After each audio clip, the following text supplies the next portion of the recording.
Bonjour tout le monde. Hello, my name is James Lieberl. I'm the director at Engaged Learning Systems in Workbay, and I'm really honored to speak today, even more so after listening to today's inspirational speakers. It's really been tremendous. I'm here to talk about work that began in Indigenous communities and continues to shape how we build workforce systems today. And I'll be sharing some video clips at different points throughout the presentation to help bring the topic to life. So our first deployments were in Indigenous communities, including Webequie and Martin Falls in the territory of Matawa First Nations in Northern Ontario. These are remote communities with no all-season road access. And in fact, 18 of our first 20 subscriptions were sold to Indigenous communities, Indigenous affairs departments, or resource industries, community engagement programs. We spent years visiting communities for days at a time, listening to elders, chiefs, band council members, educators, workers, entrepreneurs, parents, youth. We did not begin with our software. We really began with the people. We filmed a ton of video portraits with traditional knowledge holders, urban entrepreneurs, local entrepreneurs, community leaders, and learners. And here's a segment from a video that we made about women of the Ring of Fire.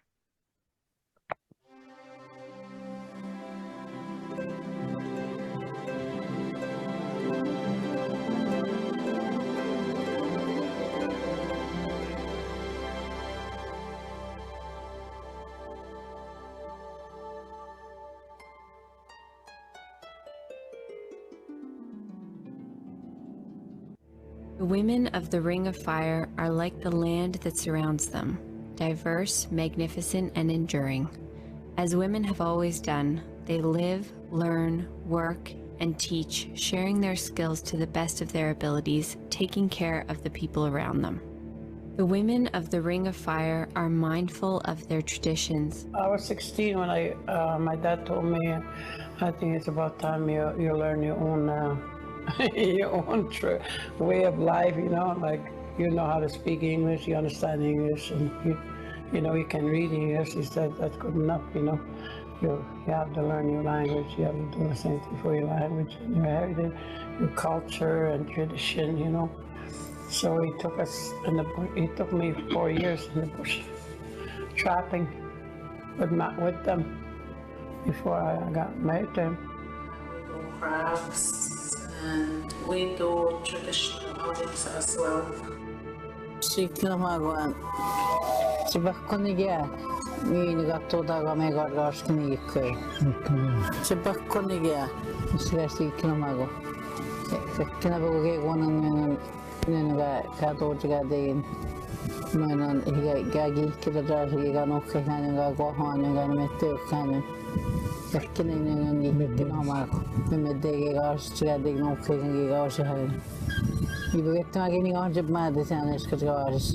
think that our children have to learn all these traditions. It's important that, you know, the kids carry on all this, otherwise, you know, we're going to lose it all.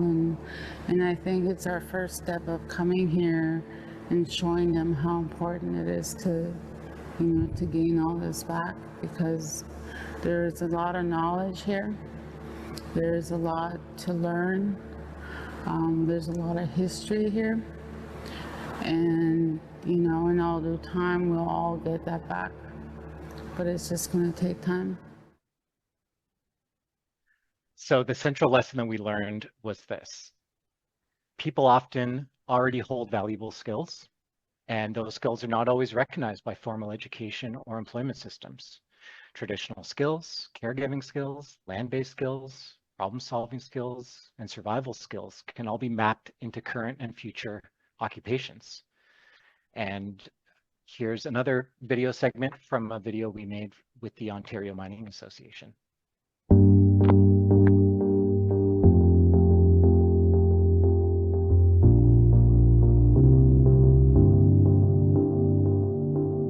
Ontario has a wealth of mining resource.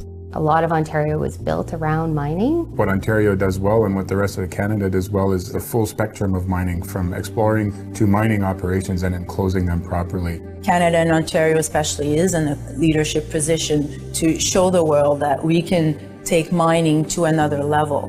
Not only do we want to survive, we want to thrive. Mining closure, mining operations has evolved tremendously over the past decades. Innovation is just going to speed up and things are going to improve dramatically. There's a lot of great ideas out there, and Ontario has the means and the leadership to put forward these solutions. Hey, now I want to showcase a few projects that really helped shape our model. Our work included an inclusive procurement certification program with the Aboriginal Human Resource Council and Indigenous and Northern Affairs Canada. We also co-created 3 national Indigenous procurement conferences called the Aboriginal Entrepreneurs Conference and Trade Show. And here's a short segment, again, from a video that we produced as the central storytelling element for those conferences. Sunrise off the coast of Newfoundland, and the fishing boats are in the water. In 5 years, the Aboriginal market could exceed the combined economies of Prince Edward Island, Newfoundland, and Labrador. From 1993, we were primarily just one lobster boat. The revenues were about $35,000 a year, employing 3 people. And today it's a little over $1 million. We had over $1 million deficit with a $4 million budget. Our budget this year is about $109 million. So it's quite a difference in budgets from that time to now. From coast to coast to coast, Aboriginal entrepreneurs create incredible opportunities for economic development.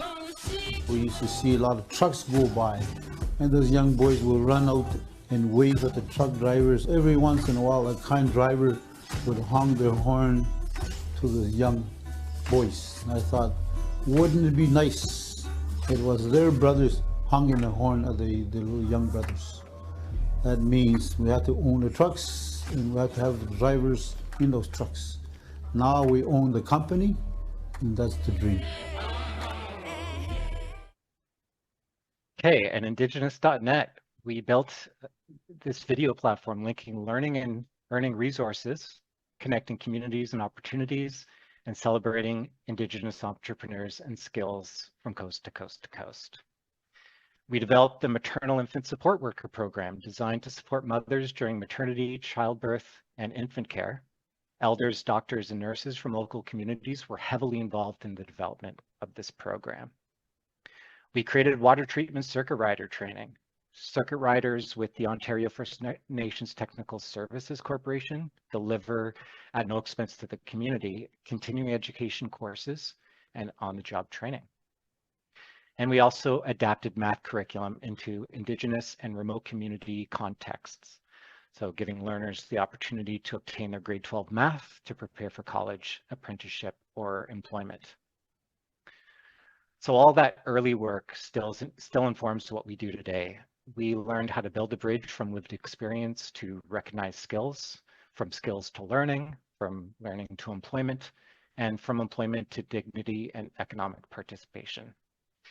Today, we apply the same principles across many transitions, be it a young person leaving high school, a veteran entering civilian employment, a refugee entering a new country's economy, person leaving incarceration and seeking free world work.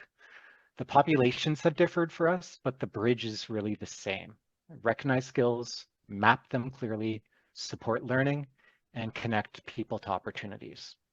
And here's the final video I want to share, an example of one of our platforms, Untapped Talent, that helps break the cycle of incarceration. Inside correctional facilities, transformation is happening. Individuals are gaining real-world skills, certifications, and career pathways, ensuring that when they leave, they are prepared for success. With dedicated access to training programs, career exploration, and resume building tools, incarcerated individuals are actively preparing for employment while still inside. an automated collaborative system with filters for job posts appropriate to candidates and their location. A controlled path to employment with learning and career exploration built around local employers. Playlists of learning that provide an invitation to interview available upon release. A multilingual platform that meets cybersecurity requirements and ADA compatibility. Upon release, the same technology continues to support them. UntappedTalent.com is the next step, a direct link between returning citizens and employers ready to offer opportunities. Upon release, job seekers have a single, comprehensive employment record showcasing their training, skills, certifications, and assessments, all in one resume, making it easy for employers to identify qualified candidates. For case managers inside, these programs provide a clear pathway, guiding individuals from training to real employment opportunities. For employers outside, this is a pipeline of job-ready candidates with verified skills, credentials, and work experience, making hiring easier and more reliable. Counselors can use the dashboard to find candidates whose resumes match the skills they're looking for. For example, a major construction company can find candidates with the keyword construction on their resume. They can also filter results by city or county to narrow their search. Now, businesses, workforce agencies, and community leaders can be a part of the solution, helping to break the cycle of incarceration by offering real opportunities. Join us in turning potential into a stronger workforce. Learn more at untappedtalent.com. So the whole point of this work is that inclusive systems must be built through listening, recognition, and shared learning. And Mary Hayes is our CEO. She's here to listen to your questions, challenges, or examples from your own work or communities. So thank you very much. Thank you, James. And James and I have been working together for 20 years. There are over 2,500 videos on the Workbay platform, together with over 300 hours of online learning in work readiness and skills, so that as you do the training, it automatically writes competency-based language to your resume. In a number of deployments, we format that as learning and employment records.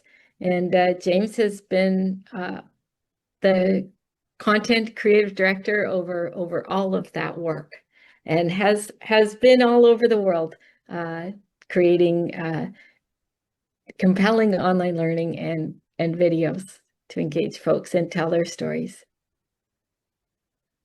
Do we have any questions? We'd love to hear from anybody.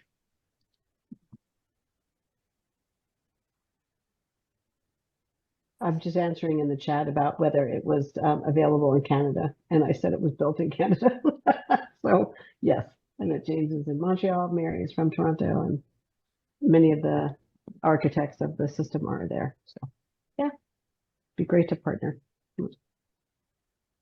Okay, well, if there's no questions, I guess we can get Andy back on schedule a little bit. I have a question. I'm not sure how to raise my hand. Hi, Jane. James, could you stop sharing, please? Yes, sir. Is it you that knows Renata Smoke? Yes, I said I worked with Renata for a bit. Yeah, it was nice to see her. I'm gonna let her know. Just wondering about working with formerly incarcerated. Did you work at all with like the John Howard Society or any partners to? I was a volunteer with John Howard Society back in the early 1990s, but no, in the United States is where we're doing our corrections work.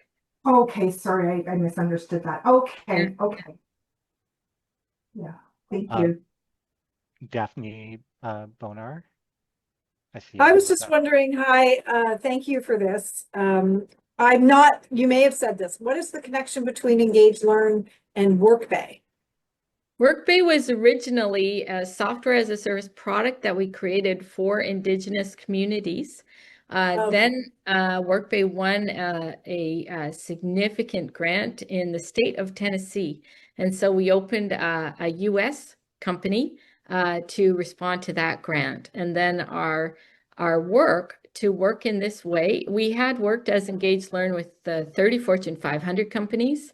McDonald's, Walmart, the Home Depot, etc. in Canada and worldwide, training millions of workers as engaged learning systems, Engage Learn. And then I opened Workbay based on the SaaS product that we were using for community-wide economic development platform. So American companies call Workbay and the Canadians Engage Learn. And I own those companies with my daughters. Cool. I must say that I have, James, Mary, thank you very much for your presentation.